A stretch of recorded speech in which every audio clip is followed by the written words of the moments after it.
have a friend with me. Her name is Lucita, and she is going to share with us kind of her foster care journey. And so I hope you guys stay tuned and listen to just what Lucita has to share and learn from her story.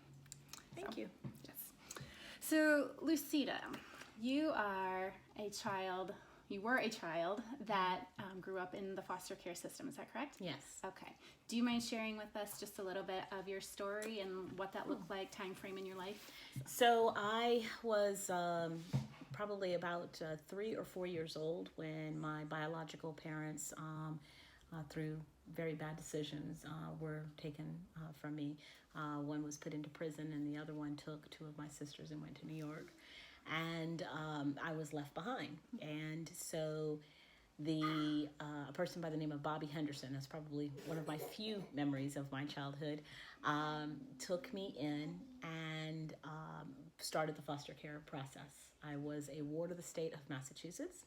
I was born in Connecticut, but by the time that they got me, I had been traveling already. And that's why traveling's in my blood, I think. And so I...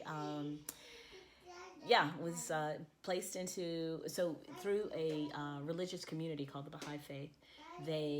Bobby Henderson reached out to a couple, and I mean, we're talking almost 50 years ago. So having the counselors and things of that nature were usually, after the fact kind of thing. Sure. And so I was placed in Sylvia and Gerard Baruch's life. And they were a biracial couple, and I found paperwork later. It was very important that I had to look like I would fit in. It was very, very crucial that this little Puerto Rican child would look like I would have been one of their children. So, interesting. Okay. So I was placed into their custody and lived with them until in my teens. Wow. So Okay. So you were 3 or 4, you said, when you went into care. What are kind of your best memories do you have in that specific home? Do you have good memories? And then do you mind sharing maybe one that was not such a good memory? So I guess, it's interesting. People say, I mean, what is good, right? Mm-hmm. It's relative. I don't have a lot of memories. I was probably about 4.5 or 5 years old when I fell down. I want to say 5 flights of steps with a metal bar across it. And Gerard and Sylvia were very, very scared. They were young. And again, foster services is different than back then. And so a janitor immersed me in cold water and kept me sedated for about 3 days while I was, and I black and blue. And I came out of it. I'm probably a little memory shy because of, but I was, completely, I still have a scar here. But they said that I was out for like 3 days. Wow. And so there's probably some memory lapses there. I've got a dent in the back of my head over it. So little things that you guys don't know about me. I love my hair. But one of my memories was I spoke nothing but Spanish when they got me. Okay. And so Gerard, my foster father, and actually let me just go ahead and call him Dad. I've learned a lot through my fiance about parenting. So let me call him what his role was, and he was Dad. Mm-hmm. So Dad liked to put pepper on his eggs. And I wanted to mimic the pepper. And so he insisted, are you sure you want pepper? And I was insisting, even though I wasn't speaking English, we had that breakdown. I'd go ahead and put pepper on it. Mm-hmm. And so he put pepper on the eggs, and I'm sitting there ready to eat it. And I look at it, and I call the pepper dirt. And I proceed to take the dirt and put it on the floor and go, dirt. Off of all of the egg. Oh, no. So yeah, that was one of my more fonder memories, one of the memories I've had. My foster mother was very adamant. She spoke French Creole. Okay. And so she wanted me to, learn English. Mm-hmm. And French to Spanish, not necessarily the best translation, mm-hmm. but so I wanted milk. And I said, leche. And she said, say milk. And I said, leche. And she said, say milk. And then she wasn't going to give it to me. And so, yeah, guys, I was like 4.5 years old. It was deep in me, that defiant streak, because I finally said milk. Okay. I was obedient. And when she passed me the milk in congratulation, I threw it on the ground and said, leche. Wow. Wow. But I haven't spoken Spanish since. Really? Really? Yeah, That was I know. it? That was pretty much Okay. it. Do you remember much Spanish?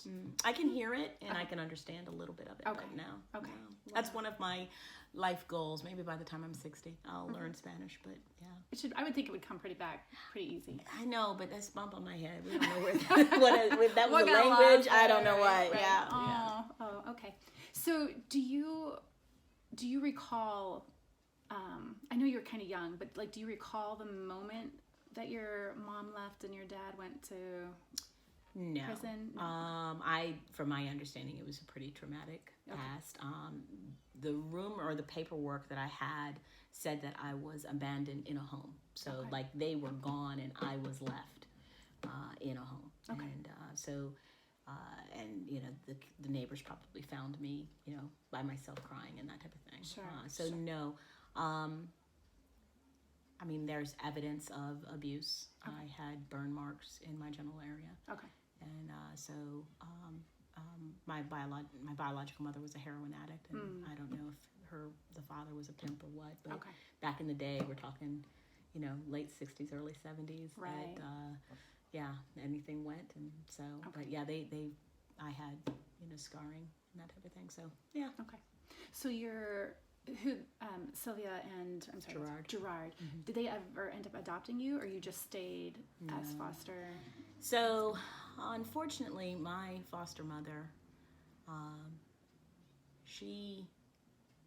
don't know if it was a part of postpartum depression or if she had a case of bipolar or not. But when I turned about 9 years old, my world shattered. And again, for the most of my life, I mean, I was 13 when I found out I was a foster child. Oh, wow. And so the way that they tell the story is that they told me all along. Okay. Well, her brother was a counselor. And so he would come into town. He lived in New York periodically. And I remember conversational time with this man. But I would have not known that he was basically testing me to see if I'm adapting well. You know, I didn't know this, but he was my uncle. Right. So I didn't know that that's what they were using, but back then the foster services allowed it. Well, because it was in the home, nobody came to the house and did house surveys or things of that nature at all. Okay. So I remember a phone call. I must have been about 12 or 13 years old, and my foster mother and her bipolar, she was abusive. Okay. She beat my father up. She would, you know, take out her anger out of me, on me and him.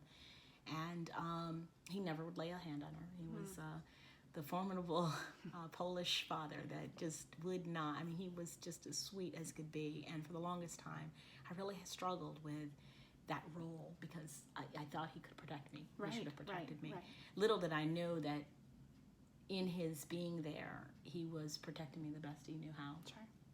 And so she got a phone call, and she was beating me at the time, and the phone rang, and Sylvia was adept at being able to answer the phone and go, hello, and nobody would know. And 5 minutes before, she was a raving lunatic. Sure. And I was on the floor, and she looked at me, and she was like, you move, and you be quiet. And I said, okay. You know, I knew. And so the lady on the phone was, yes, she's right here. She's doing great in school. Yes.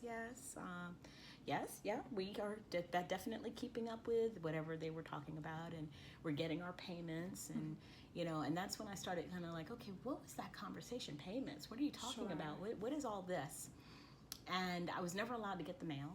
And but one day I went and got the mail, and I saw a ward to the ward of the state with my name on it. Wow! And it wasn't my name.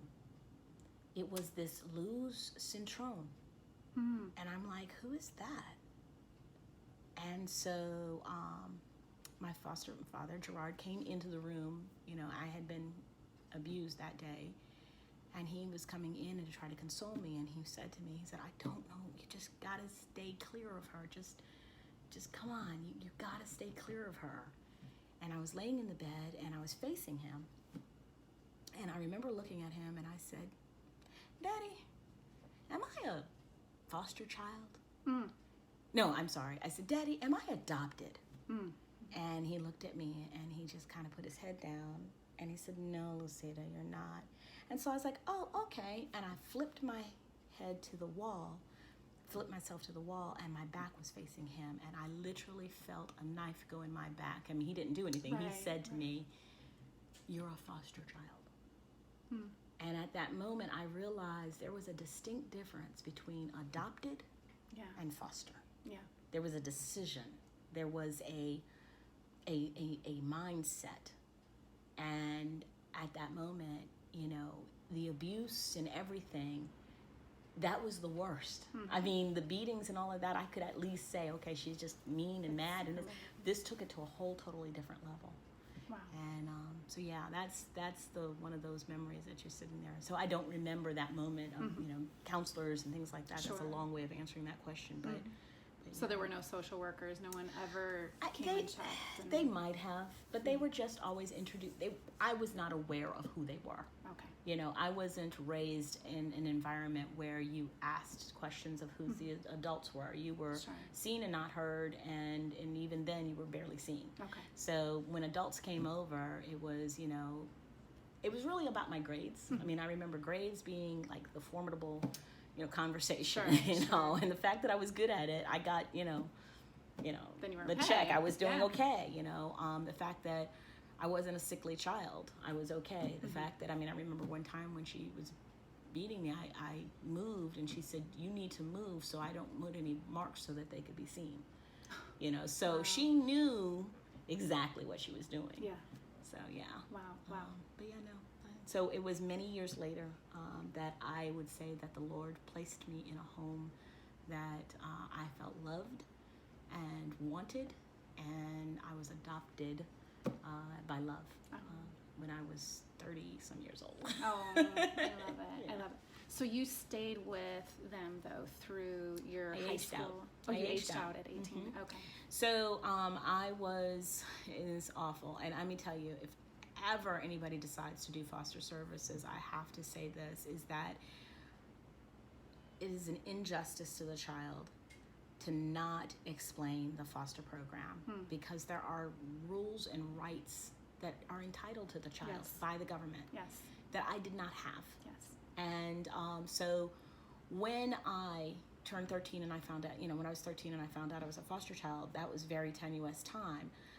I didn't understand how the money was. So, you know, you had those teenage conversations of, no, you can't have those jeans because we don't have any money. And you're like, well, you're getting some money every Yeah. month. So that Right. didn't mesh. Right. But, you know, having those type of conversations would have probably been crucial. But again, I was in a very, very strict home. So when after 3 runaway attempts and in my teens, I graduated when I was 17. And so I had a scholarship to go to the University of North Carolina in Charlotte. And my foster mother was very manipulative. And she had found out she was pregnant and she wanted me to be around for the baby and that. And she said to me, I will adopt you if you don't go to North Carolina. And it's kind of that whole, Stockholm syndrome. Mm-hmm. You know, I just wanted to be adopted. wanted to be loved I and, just wanted yeah. to be adopted. It was like I would then be somebody. Yeah. I was nobody until I was adopted. Yeah. I needed to know that somebody wanted me, that decided I'm going to put my name on this person and this person is part of my family. Right. Right. So, sorry. No, that's okay. 51 years old and still doing that. So I really wanted that. So when she said, you know, don't go to North Carolina, I was like, okay. And I said, so what am I going to do? And she said, look, go to the community college and, you know, we'll do the paperwork. And, you know, and for some reason I believed it. I mean, there were so many lies that she had told prior. I don't know why I didn't believe it. So the short version is that she lied, and she tricked me, and I lost my scholarship. Oh. So when I turned 18, I was working at Radio Shack, and I get a phone call from Claudia Lewis. Certain names I can remember. And she said, "You need to meet with me. Do you want to know about your past?"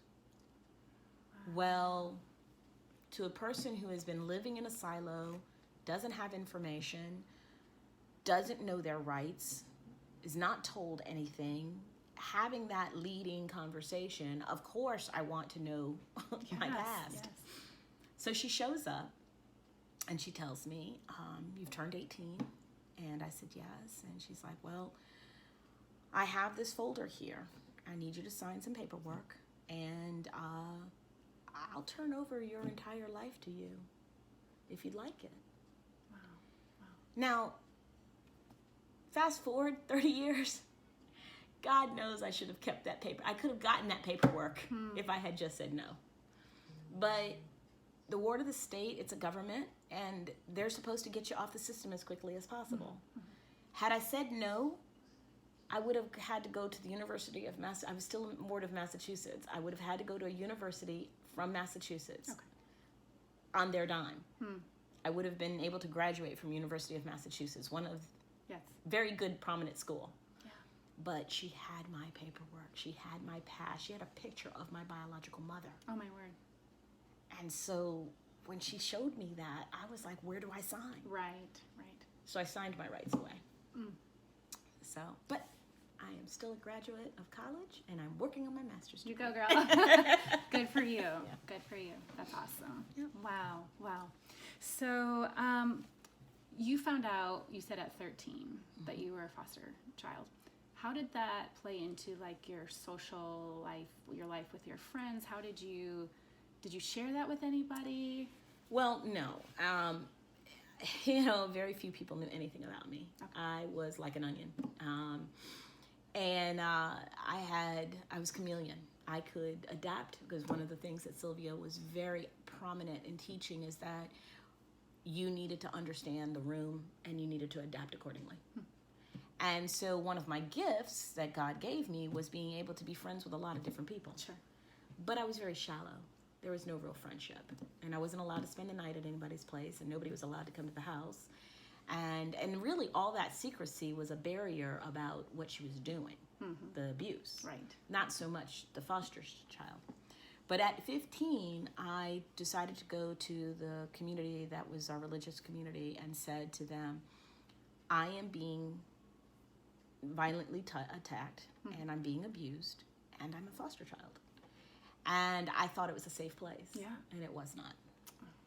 It was not. And so the lesson from that was, again, don't say anything. Just be quiet. And so I didn't really tell anybody that I was a foster child. But I still deal with, and I mean, praise God that He heals me in these places. But it's a place that I still have to turn over to His feet of rejection, abandonment, and belonging.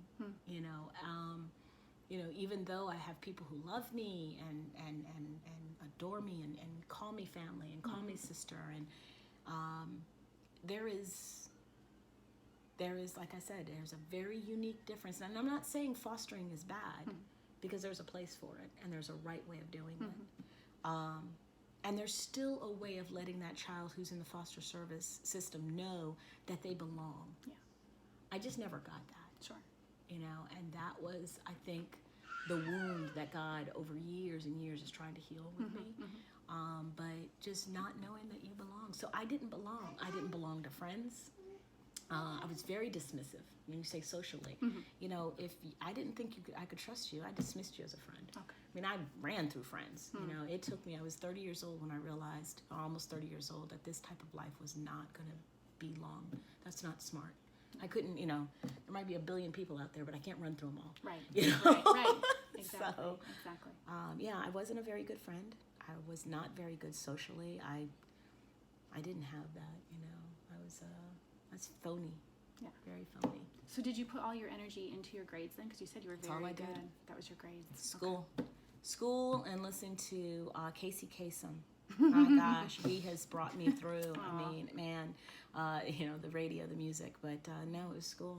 I wasn't into athletics. I didn't have, because again, it was outside, Right. so I wasn't allowed to do those things. So good grades are not necessarily an indicator of how you're doing as a person, because they see that a lot with, poor grades are a sign that something's going on at home. Right. But you kind of... No, good grades can be that too. And I will say, I went to an all-girls Catholic school in my high school year, and it's amazing, again, in the Spirit of the Lord. I remember this woman named Deanna Sass. I need to look her up. She was our religion teacher. And I would write poetry. And she read some of my poetry, and I guess she saw trouble there. And she came to me and she said, I wrote about suicide. I wrote about, just leaving. I mean, I totally believed that if God was this great God, and I didn't have a problem with believing that there was a God. I just believed that, that whole nice stuff that he does and intervention stuff, must have missed me, Sure. Sure. And, but I still believed in him. But I also believed that I could go home to him. I was just cool with that, So there were many conversations in my brain about, I'm going to do something to myself. And so one of my poems must have said something enough for Deanna Sass to come to me. And she said, I want you to know something. She said, you have the ability to live two parts of your lives. You can live the now and let that continue, or you can let that be your past and start your now. And I'm not saying it eloquently as she did, I'm sure, but basically it was just, I could compartmentalize. I could put a line in the sand and say, there was a season for that, enough, and now I'm going to do something different. And that's pretty much, I've had to do forgiveness, I've had to do all of that, but, Sure. So that's really what had to happen. I had to draw, but I think that was one of my beginnings of starting to make friends, So I would have adult friends. Okay. Because they were smarter. That's good, right? That's right. Yeah. Oh my goodness. So, what do you, I don't even know if there is like a biggest takeaway, or do you feel like you're still just discovering who God had you to be? You know what I mean? Like his purpose for your life, and like, I think everybody is, but your story is just so fascinating and touching. And so I'll say it this way. Like I said earlier, that the scripture, I was 30 when I actually got into understanding the relationship of God. I've always known him. There are people who say, I got saved at this time, I saved at this time. I got saved February 1st, 1998. I know it. I know the baptism moment. But he's been in my walk. He saved me from doing some horrible things to myself. And, so through it all, I knew I had to be. I'm not, there are people who say that I'm his favorite, God, and that's what he wants us to feel like, right. And he wants us to know that you're his favorite. And I am. I don't know about you. No, I am his favorite. And I feel that way. But, I went to the scripture in Psalm 68:6, where it says, God sets the lonely in families. He leads out the prisoners with singings, but the rebellious live in a sun-scorched land. But the God sets the lonely in families, and he leads out the prisoners with singing. And through my walk, that has been who I am. Instead of me belonging to families belong to me. I have been able to be aunties to several people. I have been a sister. I have been auntie. I'm a Gigi. I have such a full amount. I have people who God put something inside of me that when they get to meet me or anything like that, they immediately want to be my best friend, and it's a gift. It is totally a gift that he put inside of me. That's the indwelling of the Holy Spirit, and I want to always be his hands and feet. So did it start off troubled? Yes. But through that, I have been able to empathize. I've been able to sympathize. I've been able to maybe not even understand, because my tragedy was not anywhere close to some others. Sure. But I will say that whenever I hear anybody who's fostering, and you know this story, that it touches me. It touches me so much when people decide it's a decision. I am opening up my home to somebody else's whatever. They couldn't raise their child. They made a bad decision. Somebody else's story. And you've made a decision to say, I choose you. You know, you're chosen. You know, when I started and I got married and I was a stepmom straight out bat. And I was like, Lord, you know, is there anything in this Bible that says anything about step parenting? Well, he had a good laugh with me, because he's like, my son? Yeah. And I'm like, huh? Yeah. Like, Joseph was so step parenting is a form of it, but we're as close. It's close enough Sure. for me. So, Oh, that's my... I love it. I love it. Is there anything else that you would like to just share for anybody that's considering fostering, or maybe they already have a foster child in their home, that would just benefit them? Something that you wish you would have known. I think you kind of touched on something earlier about just be open about the process, let them know. And I feel, at least from what we've experienced, that the foster system is a lot different now than it was, you know, when you went through it. Obviously, I mean, with our little one, we had 6 different social workers, and they were in our home, you know, every other month or so, every couple of weeks, and checking on him. And I know with the older ones, they actually get conversations with their social workers and get to talk to them and tell them how they're doing. And if a child really isn't happy in the home, then they're willing to kind of explore other options for them. But other than just the communication piece, is there something or a few things that you would like to? Well, I mean, I think that age is very important when you're fostering. So, you know, yours was so little, you know, so the question is will he even remember? Right. You know, and then the question is do you even want to talk to him about, you know, that whole conversation of how do you have that perfect conversation of, hey, you know, I think that there's a timing and there's an appropriateness, but being open and willing to have that conversation and it not be, you know, a surprise. Right. But I think that knowing that you belong, regardless of the stigma of foster, is helpful. You know, just really communicating true love. But the one thing I think probably the biggest one, and I've learned this, is that children they don't come with a handbook. Parents do. And it's called the Bible. Yes. But children don't. We all have a package of pain, especially when they're foster. You know, a lot of times you're like, well, there's no way that they know. He's 1 year old. He's 10 months old. He's this, he's that. There's a package of pain. And it's your responsibility as a parent in their life, whether you want to say I'm mom, if you want to just be auntie, if you want to be whatever, you're going to be the role in that person. You are their adult light. Yes. And you're their source of being able to unpackage that pain. And so it's whatever, maybe you don't have the resources, get the resources. Maybe you may not understand, don't internalize it and think it's you.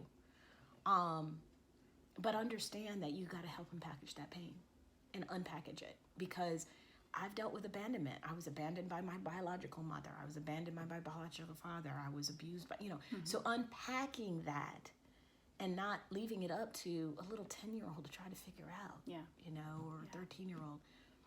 And you know what? And talk about the older foster kids. I'm telling you, don't be afraid because they have a story. Their story may start off bad, but you might be the happily ever after. Yeah. And I think that you got to be willing. You got to be willing to say, okay, he's going to have temper tantrums. He's going to have this. He's going to have that. I'm going to get the resources. Yeah. But, the scripture says love conquers all. And I believe it. I believe that. I love it. Thank you so much You're for welcome. sharing. Oh You're my goodness. welcome.